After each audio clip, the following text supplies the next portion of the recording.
देखो इस शहर में इतने मंदिर हैं कि हम इसे मंदिरों का शहर कह सकते हैं। तो सबसे पहले कौन है, यानी किसका होना या न होना पाया जा रहा है?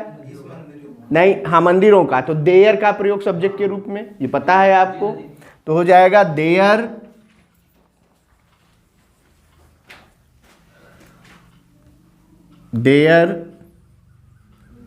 आर इतने मंदिर, सो मेनी टेम्पल्स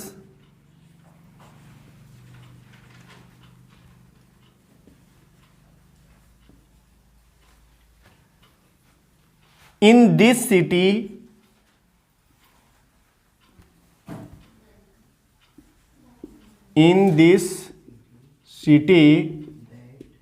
हाँ, अब ये देखो, ये एक सेंटेंस हो गया। ये जो की है ये कंजक्शन कहलाता है, यानी जब भी ये किसी वाक्य में आएगा तो समझ लेना कि एक क्लास इधर होता है, एक क्लास इधर, यानी एक सेंटेंस इधर और एक सेंटेंस इधर, ये बीच में कंजक्शन होता है। की अंग्रेजी होती है दैट। इसका मतलब हो गया कि ये हो गया there are so many temples in this city that, TEMP है क्या, sorry TEMPLES, temples in this city that, हम इसे मंदिरों का शहर कह सकते हैं। दैट वी कैन काल, काल माने पुकारना या कहना, काल इट नहीं हो सकता है जी। We can call it the city of temples, the city of temples.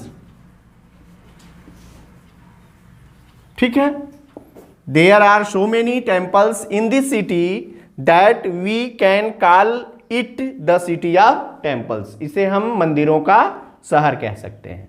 It किसके लिए लगा? इट यानी उस शहर के लिए, इस शहर के लिए, दिस सिटी, इसे, यहां आया ना इसे, इसे, अच्छा, इट। ठीक है, और काल की जगह पर टेल नहीं लिख सकते हैं? नहीं, टेल माने तो बताना होता है, कोई चीज बताना, यहां पुकारना हो रहा है। कहना मतलब पुकारना, हम पुकार सकते हैं इसको, इसलिए काल। रेलगाड़ियों से आने वाले तीर्थयात्री मथुरा जंक्शन पर उतरते हैं। कौन? आने वाले तीर्थयात्री, यानी तीर्थयात्री यानी पिलग्रिम्स, मुख्य शब्द ये है। तो हो जाएगा pilgrims coming by trains, coming by trains, pilgrims coming by trains get down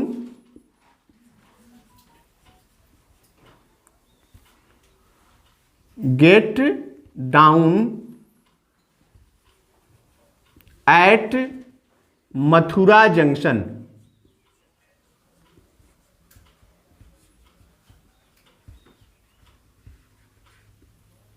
ठीक है, तो पार्ट्स ऑफ सेंटेंस ये कहता है कि किसी भी सेंटेंस के दो पार्ट, एक होता है सब्जेक्ट और दूसरा होता है प्रेडिकेट। ये तो आप जानते हैं ना। तो यहां जो है, ये जो सब्जेक्ट पार्ट है ये एक शब्द का नहीं होता, ये इसमें कई शब्द होते हैं, जिसमें क्रम बनता है कि पहले डिटरमिनर होगा, फिर एडजेक्टिव होगा, फिर हेड वर्ड होगा, फिर जो होगा एडजेक्टिवल फ्रेज होगा।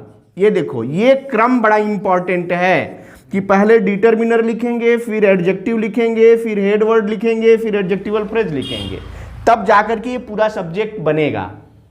और इसमें से किसी का स्थान चेंज नहीं करेंगे। जहां हमें डिटरमिनर लिखना है वहीं लिखिए, फिर एडजेक्टिव लिखना है, फिर हेड वर्ड, फिर एडजेक्टिवल फ्रेज लिखना है। ये होते क्या है, तो हर शब्द की अपनी एक पहचान है। तो यहां जो है देखो, जैसे ये आया रेलगाड़ियों से आने वाले तीर्थयात्री, इतना बड़ा शब्द है, इसका मतलब इसमें ढेर सारे शब्द हैं, तो सबका स्थान होगा कि नहीं होगा।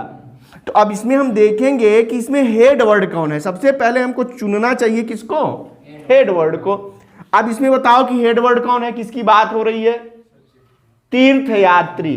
हेड वर्ड यानी एक शब्द मुख्य है, ये सब इसके चापलूस हैं, विशेषता बताने वाले सब एडजेक्टिव या एडजेक्टिवल फ्रेज।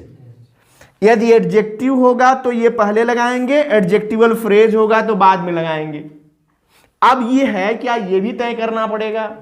तो अब देखिए, रेलगाड़ियों से आने वाले कौन, तीर्थयात्री, यानी ये पूरी की पूरी विशेषता बता रहा है, किसकी, तीर्थयात्री की। और ये बात ध्यान रखो कि जब कोई एक शब्द किसी हेड वर्ड की विशेषता बतलाता है तो उसको एडजेक्टिव कहते हैं। कोई एक शब्द जब विशेषता बताने का कार्य कर रहा हो तो उसको एडजेक्टिव कहते हैं, और जब एक से अधिक शब्द विशेषता बतलाने का कार्य करते हैं तो उन्हें एडजेक्टिवल फ्रेज कहते हैं। अब दोनों के प्लेस अलग अलग, कि यदि एक शब्द का होगा एडजेक्टिव है तो हेड वर्ड के पहले, और यदि वही एक से अधिक शब्दों वाला होगा तो हेड वर्ड के बाद। तो अब बताओ तुम, ये एक शब्द का है कि एक से अधिक शब्द का है, इसका मतलब एडजेक्टिवल फ्रेज है। तो एडजेक्टिवल फ्रेज कहां रहेगा, हेड वर्ड के बाद। देखो, पिलग्रिम्स हो गया पहले, कमिंग बाई ट्रेन्स, ये क्या है, यही एडजेक्टिवल फ्रेज है। इसलिए तुम इसको हटा करके कहीं करोगे तो तुम्हारा सेंटेंस गलत हो गया। बात समझ में आ गई ना। दूध, दही, घी और मक्खन बेचने के लिए मथुरा जाती थी, यानी वे किसके लिए आया है, लड़कियों और औरतों के लिए। तो लड़कियां और औरतें बहुवचन में हुई ना, तो बहुवचन के लिए आया है, इसका मतलब इसकी अंग्रेजी दे होगी। ये तय करना पड़ेगा भाई, तभी हम वाक्य को सही बना पाएंगे। अब सी लगा दोगे यहाँ गलत हो जाएगा, क्योंकि एक औरत की थोड़ी बात हो रही है, यहाँ एक से अधिक औरतों की बात हो रही है। तो दे वेंट, जाती थी, पास्ट इंडेफिनिट टेंस, गो माने जाना, और गो का सेकेंड फॉर्म वेंट। कहाँ जाती थी, to Mathura. They went to Mathura. क्या करने जाती थी, बेचने के लिए। बेचने, नाने नी की ध्वनि निकल रही है तो इंफिनिटिव। टू सेल, क्या बेचने जाती थी, दूध, दही, घी और माखन। तो सेल मिल्क, कॉमा कर्ड,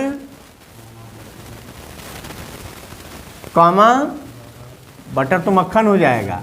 घी का घी, घी एंड बटर।